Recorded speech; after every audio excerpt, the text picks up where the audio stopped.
Welcome to our e learning software private limited. MS வேர்டில் எழுத்துக்களை வந்து கனெக்ட் பண்ணுறது அப்படிங்கிறது எல்லா செயல்களையும் விரைவாகவும் எளிமையாகவும் செய்ய முடியுது. அதை பற்றி இந்த வீடியோஸில் பார்க்கலாம்.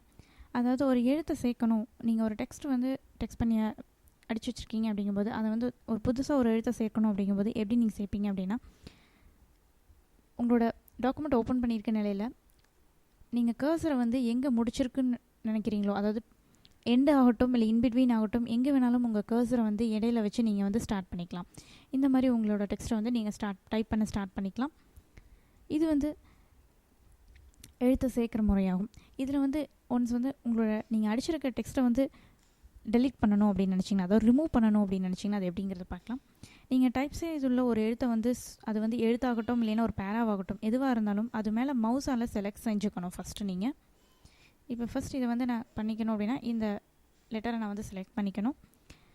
அதுக்கப்புறம் கீபோர்டில் வந்து டெலீட் அப்படின்ற கீயை வந்து நீங்கள் ப்ரெஸ் பண்ணிங்கன்னா போதும், உங்களோட அந்த இது வந்து காணாமல் போயிடும். ஸோ அந்த மாதிரி உங்களோட ரிமூவ் ஆகிடும். நீங்கள் ஏதாவது வேண்டாம்னு நினச்சிங்கன்னா அந்த எழுத்துக்கள் வந்து உங்களுக்கு ரிமூவ் ஆகிடும். எகைன் வேணும்னு நினச்சிங்கன்னா ஆஸ் யூஷுவல் நீங்கள் வந்து இது வந்து அண்டோ கொடுத்தீங்க அப்படின்னா உங்களுக்கு வந்து அந்த வேர்டு வந்துடும். இப்போது நீக்கப்பட வேண்டிய பகுதியிலோட இறுதியில் பார்த்தீங்கன்னா உங்கள் கர்சரை நிறுத்திட்டு கீபோர்ட் மூலமாக பேக் ஸ்பேஸ் அழுத்தினீங்க அப்படின்னாலும் உங்களுக்கு வந்து டெலீட் ஆகிடும். அதாவது இப்போ இங்கே வச்சு இந்த ஏரியா வேண்டாம் அப்படின்னு நினச்சிங்கனாலும் இந்த இடத்துல உங்கள் கர்சரை வச்சுட்டு பேக் ஸ்பேஸ் அப்படின்ற கீ உங்களோட கீபோர்டில் இருக்கும். ஸோ அதை நீங்கள் ப்ரெஸ் பண்ணிங்க அப்படின்னா உங்களுக்கு எது வரைக்கும் வேண்டாமோ அது வரைக்கும் நீங்கள் வந்து டெலீட் பண்ணிகிட்டே போகலாம். இது வந்து பேக் ஸ்பேஸ் மூலமாக நீங்கள் யூஸ் பண்ணிக்கலாம். இது ஒரு வகை. ஒரு எழுத்தை நீக்கிட்டு புதிதாக சேர்க்கணும், அதாவது புதுசாக ஒரு வேர்டை நீங்கள் வந்து அந்த எழுத்துக்கு பதிலாக நீங்கள் கொண்டு வரணும் அப்படின்னு நினச்சிங்கன்னா மவுஸால் நீங்கள் வந்து எந்த எழுத்தை நீங்கள் ரிமூவ் பண்ணணும்னு நினைக்கிறீங்களோ அந்த பார்ட்டை வந்து நீங்கள் செலக்ட் பண்ணிக்கோங்க ஃபஸ்ட்டு. ஃபார் எக்ஸாம்பிள் இப்போ இதை வேண்டாம் அப்படின்னு நினச்சேன்னா இது ஃபஸ்ட்டு நான் செலக்ட் பண்ணிக்கணும்.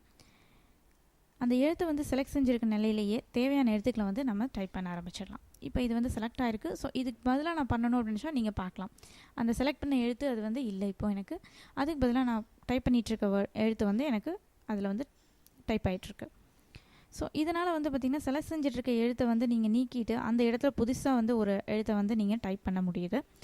இது மாதிரி உங்களோட டெக்ஸ்ட் டாக்குமெண்ட்டில் வந்து நீங்கள் வந்து எம்எஸ் வேர்ட் மூலயமா எந்த மாதிரி வேணாலும், அதாவது ஒரு டைப்பிங் ஆகட்டும், நீங்கள் வந்து சேஞ்ச் பண்ணணும், மாற்றணும்னு நினச்சிங்கனாலும், நீக்கணும்னு நினச்சிங்கனாலும், இணைக்கணும்னு நினச்சிங்கனாலும், அதாவது ஒரு வேர்டை புதுசாக சேர்த்தணும்னு நினச்சிங்கனாலும், மூவ் பண்ணணும்னு நினச்சிங்கனாலும் அது வந்து கண்டிப்பாக உங்களால் இந்த எம்எஸ் வேர்ட் டாக்குமெண்ட்னால முடியும்.